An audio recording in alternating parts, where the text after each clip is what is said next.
A Celtics W. The Evan Fournier era begins. We don't get many of those. The Evan Fournier era begins. The Mo Wagner era began, actually. The comments are going to be blowing up with Mo Wagner hype, as they were all day. Give me a We're break. all saying his name right now. Like, we all know him well. We're Let's all not be big silly. Mo Wagner fans. Yeah. It's not us, it's them. It's again, them is just No, a it's me couple of too. people. Yeah. No, it's not. I want to see it. If you're in the chat right now and you're a Mo Wagner believer, stand up. Outliers, Bobby. More money. The vocal You're going to just see minority. him. Yeah, look at it. It's already flowing in. It's the That's vocal it. minority is You know, what it is. hey, you know That that might stick. meme, More that money. meme of the guy walking with presumably his girlfriend, but he's turning around and he's like checking out that girl. You know that one? That's me, and I'm checking out Mo, and I'm like, see ya, Taco. Like that's what's going on here now. I thought you would go with Theis. That You know what? For you, tacos, that's accurate. Yeah. Yeah. He already Yeah, had just butt Taco's fumble out. moment on that drive, right? Oh my God, Yeah. where he got wiped out. That was hideous. He's just like, Little did we know Oh. his insertion was garbage time. I could not believe that fourth just faded away the way it did. yeah. Well, the Bucks didn't want to play anymore. You Yeah. couldn't. The second night of a back-to-back, waiting for them to just like the Celtics do. You know? Yeah, true. They're playing the Knicks tomorrow. Waiting for Tell the you what, though. revamped Celtics. It was close to not being garbage time. One deep three-pointer could have made that a 6-point game and very interesting. Yeah, but it was all about Giannis. It was like Giannis didn't have it the other night. He doesn't have it tonight. It's not happening. You know, I'm still surprised he started waving the white towel that soon though.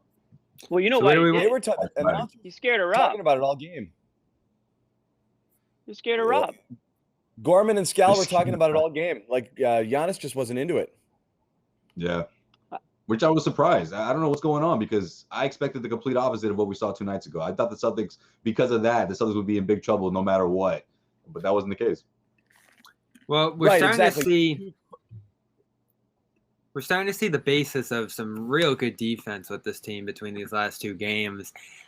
It's a good matchup for them. I mean, no, Bobby. I don't know, man. I really don't think last game was great on defense, but okay, go ahead though. for large stretches, they shut down Giannis or whatever. We don't have to go over that again. But tonight, we're going to completely agree. Phenomenal defensive performance, probably the best of the year. They were connected. They were getting in passing lane, specifically that first quarter. Kemba got a steal. Brown had 1. I think Rob had 2 early in that sequence. So they were just getting out in transition, moving the ball, and they were all in a string on that end. And what sticks out to me most, and I know the story of this one's probably going to be Rob moving into the starting lineup, they don't have to There's drop 2 him the way stories. they used to.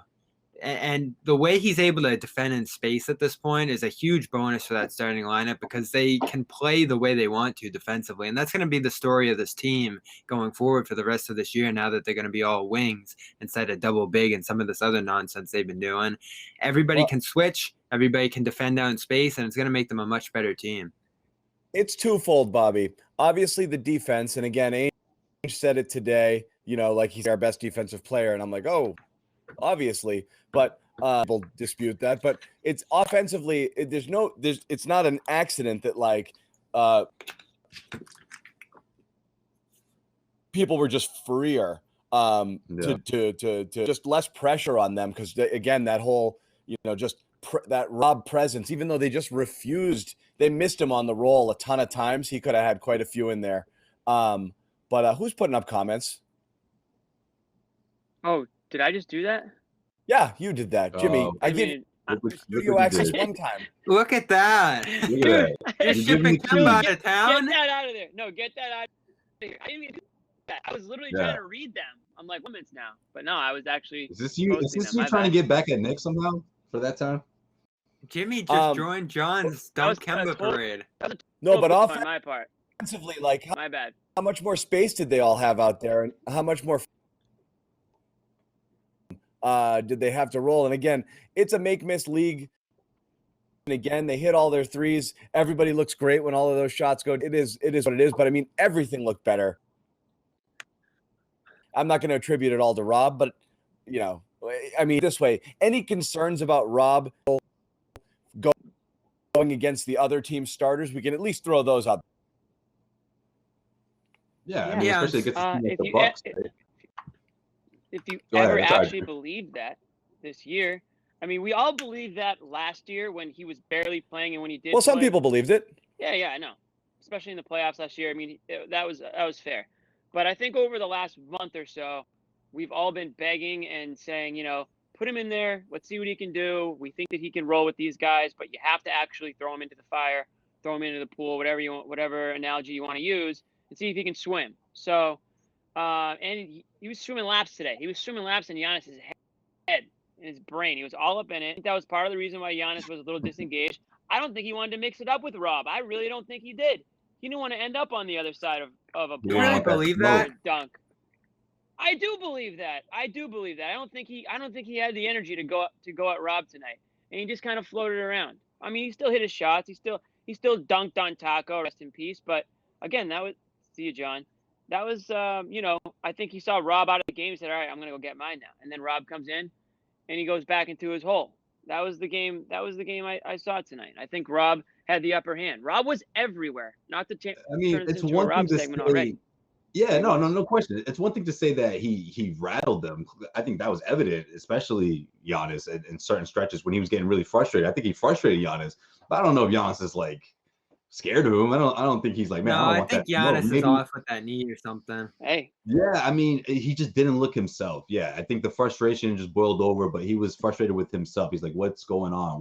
Where are my superpowers? You know, that's the Giannis I saw. I don't know necessarily he was thinking to himself, man, I don't want to go back in there. Rob's going to embarrass me, you know. But obviously, Rob did a hell of a job, incredible job. I mean, whether we're talking defense alone, just being at the right spot, you know, I thought one thing that stood out to me in that first quarter was just the way he closed out the perimeter, just closed out a three-pointer, hand in the face, you know, asked to box the guy out, even in front of the perimeter. I love that, you know, basic stuff. He wasn't obviously the pump fake didn't have him jumping, and he wasn't, you know, hesitant and second guessing himself, you know, defensively. Yeah, I mean, he clearly made a humongous impact. So first off, I'm in full support of the move to start him, to move Theis. I was a big fan of the trade deadline and clearing out opportunities for these young guys because I thought that was one of many different directions they could go and things they could accomplish at that time. I just wish it was Tristan, not Theis, who went. But then, now you want to see Rob starting. All right. Well, no, I mean, if Theis is here, you start Theis. If he's not, in our Oakland A's scenario, look who's the starter. This is again, and this is the one thing I'm going to lose my mind over. Before the game, what did Brad say? Well, Rob's going to get an opportunity tonight, but when Tristan comes back, we got to see. And then the most baffling comment before the game was Brad saying, Rob's more comfortable as a starter. I mean, as off the bench. That's an off the bench. Well, he doesn't. He's never started. How can you say he's more comfortable off the bench? That's a good point. How do you even know that's true? How do you know that's true? Like, I was joking on our text thread. Like, I'm more comfortable in Massachusetts than Montana, but I've never freaking been to Montana. I'll tell you this. You know, like, how do you unbelievable. know? Crazy. Absolutely. It's the silliest comment. And again, it's almost as silly Brad, as you don't even know you don't know the other end of that. What are you talking about? You have no frame of reference. It's this Rob Williams rot that's entered people's brains. We come up with every excuse in the book to not this guy. I don't understand it. It's crazy. He's more comfortable starting with the hip and everything. He's more comfortable coming off the bench. And tonight he's threatening like a quintuple double at halftime. Yeah, I thought he was gonna do it, man. If this game was close, he might have pulled it off. Well, let me say this: he should continue to start when Thompson comes back. Thompson's going to have to earn his way back into this rotation period, specifically with something we'll get to later when it comes to buyout centers and stuff like that are floating out there. But he's proven it over a month now. He can defend in space. He's been a lot more reliable on the offensive end of the floor. And John, you saw it again tonight. He can possess that ball in the post a little better now. He's either going to move it right out or he's going to be able to turn and dunk on guys. And you didn't see that second half tonight, but you have seen that in recent weeks. As a starter, I'm expecting some ups and downs, and I'm willing to live with that. I mean, tomorrow against Oklahoma City and Al Horford and all that, I wouldn't be stunned if it's a rougher game for him. Al Horford plays? Yeah. So I actually thought this was going to be the tougher one for him. So big credit to him. This was an extremely hard matchup assignment, all that stuff, and he absolutely thrived. So this is what you want to see. Continued progression week in, week out, and it's been a straight upward line for him. It's not just Rob, and a commenter just made it here, and I agree with this 100%. this was my main Rob argument is, Bobby, you were saying it's easier for him coming in, playing against second unit guys. And mine was, I actually think he's going to play better and elevate the level of the starters. I agree with that. It's not super fair to make that judgment on a night where they hit all their threes, because I'm not saying Rob Williams is the factor and the reason why. And if they don't hit all of them, it's harder to make that case. But I do believe he has, because of all the things that he does, it will make the starters better. No, you're right. Look at the rhythm they played with in those opening minutes. Have you seen a start like that all year from them? No, best start. Easily. So, and people are aware of where he is all the time, and that's the difference. So, like, I think we got it in our own heads that, well, Theis will occasionally shoot a three, and he therefore creates spacing. I think the spacing is much better with Rob, because you have to account for him all the time, and it just created much more space for these guys to operate. And again, you're right. That first quarter, you could see it. They were just free and easy and getting better looks. It was just. And they, like I said, they had a ton of chances to hit him on the roll and they missed them. I think once they start to recognize that, because again, the starters just aren't playing that often with him. You have some Tatum minutes with him, some Smart minutes with him, but as a unit, they haven't really gotten a chance to. I think it can really evolve from there.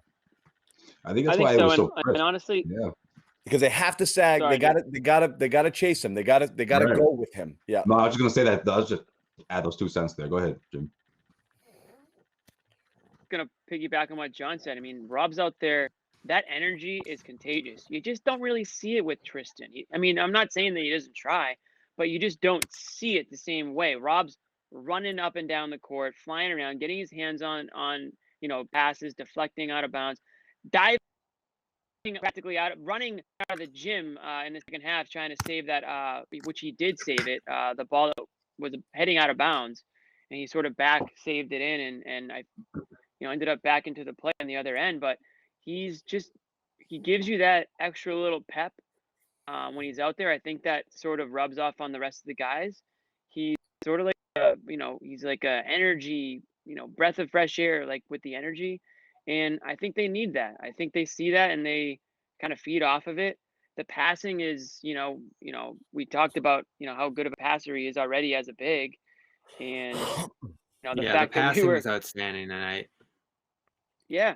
I mean, the fact talking about a triple-double and he had 0 points goes to show you like the types of things that he can do when he's out there. So, all credit to him for sure. I mean, I think every single time he's gotten an opportunity, he's run with it. It's an opportunity to start. Listen, I know Brad Stevens has excuse in the book not to put this guy in the starting lineup, but I think he's run out of actual reasons to now. I think like Rob's just in the starting lineup. I can't imagine him not starting tomorrow. It's amazing how his hip got better just in time for him to start. Unbelievable. It's been timing on that. Right at the it's quietly been 4 weeks since he said that, John. I mean, it's not like time hasn't passed here. I know, but amazing. It just cleared up. Yeah. I still think that's the craziest take you've ever had. That's actually. Is it crazy or is it's not even remotely crazy? It's definitely they made up an injury to play him less that he's had for 2 years. They didn't make it up. They didn't make up the injury. They made up. He covered not having played him by using the injury as the excuse for why he didn't play. Fair enough. And we all agree they need the rim protection tonight. The Bucks hit 40% from three, which feels normal for them.